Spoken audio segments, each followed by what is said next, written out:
गेल्या 500 वर्षाचा इतिहास पुसून देशाचे पंतप्रधान आदरणीय नरेंद्रजी मोदी हे 22 जानेवारीला अयोध्या येथे श्री राम प्रभू रामचंद्राच्या मूर्तीची प्रतिष्ठापना करणार आहे। राम जन्मभूमी ह्या ठिकाणी आज तो अतिशय मोठा सोहळा साजरा होणार आहे। 22 तारखेला या जगातील समस्त हिंदू बांधव हे अयोध्येला जाणार आहे। कोणी चालत चालले तर कोणी ट्रेनने चालले, कोणी बसने चालले, कोणी प्रायव्हेट कारने चालले तर कोणी विमानाने जाणार आहे। आणि 22 जानेवारीचा हा जो सोहळा आहे तो थेट प्रक्षेपण सगळ्या वाहिन्यांवरनं सर्वसामान्य जनतेला सुद्धा तो आनंद उपभोगता येणार आहे। राज्याचे मुख्यमंत्री श्री एकनाथ शिंदे साहेब, उपमुख्यमंत्री श्री देवेंद्रजी आणि उपमुख्यमंत्री श्री अजितदादा पवार यांना मी एक निवेदन दिलं आणि सभागृहामध्ये सुद्धा आता विनंती केलेली आहे की सर्वोच्च न्यायालयाने जे डायरेक्टिव्ह महाराष्ट्र शासनाला घालून दिले की वर्षामध्ये एवढ्या सुट्ट्या जाहीर कराव्या, त्यातील एक सुट्टी रद्द करून पुढल्या वर्षी 22 जानेवारीला ह्याच वर्षासाठी शासकीय सुट्टी जाहीर करावी, जेणेकरून समस्त शासकीय आणि निमशासकीय कर्मचाऱ्यांना ह्या महाराष्ट्रातील जनतेला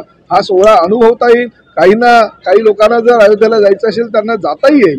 अशा पद्धतीनं जर आपण सुट्टी जाहीर केली तर सर्वसामान्य जनतेला त्याचा फायदा होईल अशी विनंती मी केलेली आहे। आणि निश्चितपणे मी नवीन सुट्टी कुठली जाहीर करा असं म्हणालेलं नाही, तर ज्या शासकीय सुट्ट्या जाहीर केलेल्या त्यापैकी एखादी रद्द करून ही सुट्टी द्यावी अशी विनंती केलेली आहे। त्यामुळे ही विनंती मान्य करेल सरकार असं मला वाटतं। सोहळ्याला लाखो लोक जाणार आहेत। माझ्या मतदारसंघातून 300 रामभक्त तर पायी चालत गेलेले आहेत 10 तारखेला। काही लोक ट्रेननी जाणार आहेत, काही विमानानं जाणार आहेत, काही बसने जाणार आहेत। परंतु लोक किती हा मोठा जाणार आहे हा विषय मोठा नाहीये, तर दूरचित्रवाहिन्यांवरनं ते जे समालोचन होणार आहे किंवा लाईव्ह प्रक्षेपण जे होणार आहे ते सुद्धा लोकांना अनुभवता यावं यासाठी सुट्टीची गरज आहे, म्हणून मी ती विनंती मागली। तर त्याची व्यवस्था आम्ही सगळी केलेली आहे। जे 300 रामभक्त गेले, माननीय मुख्यमंत्र्यांनी त्यांना शुभेच्छा द्यायला स्वतः हजर होते आणि ते रामभक्त जे 10 तारखेला मीरा रोड येथून गेलेले आहेत ते साधारणतः 47 दिवसाचा प्रवास करून अयोध्येला पोहोचणार आहे आणि सगळी व्यवस्था शिवसेनेच्या माध्यमातून मी आणि माननीय मुख्यमंत्री महोदयांनी केली।